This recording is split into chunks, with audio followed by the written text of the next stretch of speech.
কিয়ামতের আগে আগে আরো কিছু মানুষকে আল্লাহ পাক কিন্তু শূকর এবং বানরে পরিণত করবেন। এই হাদিসটা কি জানেন? হাদিসটা শুনে রাখেন। এটা আখিরুজ জামান বা কিয়ামতের আলামত সংক্রান্ত হাদিসগুলোর মধ্যে পাবেন। আল্লাহ রাসূল সাল্লাল্লাহু আলাইহি ওয়াসাল্লাম বলেছেন, কিয়ামতের আগে আগে আমার উম্মতের মধ্যে, ভালো করে শোনেন, কিয়ামতের আগে আগে আমার উম্মতের মধ্যে একদল মানুষ বের হবে যারা মদ পানকে হালাল মনে করবে। কাকে? মদ পান করাকে হালাল মনে করবে। যারা বাদ্যযন্ত্র, গায়িকা, নায়িকা এগুলো নিয়ে নর্তকী নাচাবে রাতের বেলা, এগুলোকে হালাল মনে করবে। যারা অশ্লীলতা, বেহায়াপনাকে জায়েজ করে নিবে, ঠিক আছে, এরকম কয়েকটা পাপের কথা বলে নবীজি বলছেন একদিন সকালবেলা আল্লাহ পাক তাদেরকে ঘৃণিত বানরে পরিণত করবে। এটা হবে সামনে, কখন কিভাবে হবে আল্লাহ ভালো জানে। এবার আমি কনসেপ্টে চলে আসি।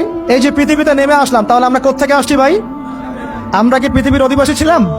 আমরা জান্নাতে ছিলাম, ওখান থেকে আল্লাহ পাক পাঠিয়েছে। এবার পৃথিবীতে এসে আদম আলাইহিস সালামের যুগে খুব একটা দুর্ঘটনা ঘটে নাই, একটা ঘটেছে। কয়টা? একটা।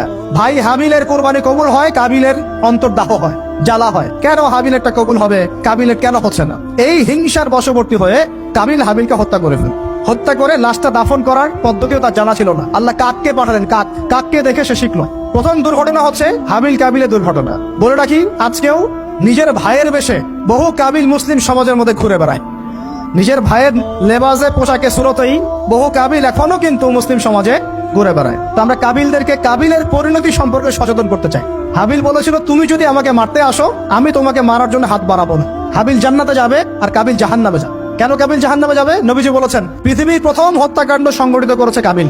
এই কারণে পৃথিবীতে যত খুন হবে, সমস্ত খুনের পাপের একটা অংশ কাবিলের আমলনামায় যোগ করা হবে। বলে নাউজুবিল্লাহ। একটা কথা মনে রাখবেন, সদকায়ে জারিয়া যেমন আছে, গুনাহে জারিয়াও আছে। একটা মদের দোকান দিয়েছেন, যত মানুষ মদ খাচ্ছে, সমস্ত গোনার একটা অংশ আপনার কাঁধে আসছে। সিনেমা হল করেছেন, মানুষ সারাদিন নেকটা ছবি দেখে, নগ্ন ছবি দেখে, যত মানুষ এখানে পাপ করবে, সমস্ত পাপের একটা অংশ আপনার কাঁধে যাবে। আবার একটা মাদ্রাসা করেছেন, যত মানুষ এখানে দ্বীনি ইলম শিখবে, এই নেকির একটা অংশ আপনি পাবেন ইনশাআল্লাহ। মরে গেলেও কবরে পাবেন ইনশাআল্লাহ। আল্লাহ পাক আমাদের সবাইকে সদকায়ে জারিয়া করার তৌফিক দেয়। গোনাহে জারিয়া থেকে বাঁচিয়ে রাখুন, খুব খেয়াল রাখবেন। আল্লাহ পাক আমাদের হেফাজত করুন বলি আমিন। এবার ওই যুগ শেষ, নূহ আলাইহিস সালামের যুগ। এই যুগে আল্লাহর একই সুন্নাত, নূহ আলাইহিস সালাম 950 বছর দাওয়াত দিলেন, 40টা বা 80টা পরিবার ইসলাম কবুল করেছে, বাকিরা করে নাই। যারা করে নাই আল্লাহ পাক তাদেরকে ডুবিয়ে মারলেন, যারা করেছে আল্লাহ পাক উদ্ধার করলেন। সোজা কথা।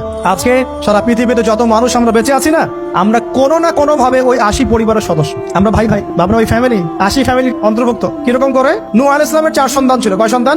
এক সন্তানের নাম হচ্ছে হাম। কি নাম? হাম। হাম ছিল একটু কালো বর্ণের। হামকে দিয়ে আফ্রিকার কন্টিনেন্টে যত মানুষ দেখছেন, ব্ল্যাক স্কিনের, কালো স্কিন, এরা সবাই হামের বংশধর। মজা না বিষয়টা? মানুষের অস্তিত্ব পৃথিবীতে, ইতিহাস, এগুলো খুব ইন্টারেস্টিং টপিক। ইতিহাস পড়তে থাকলে আপনি ডুবে যাবেন।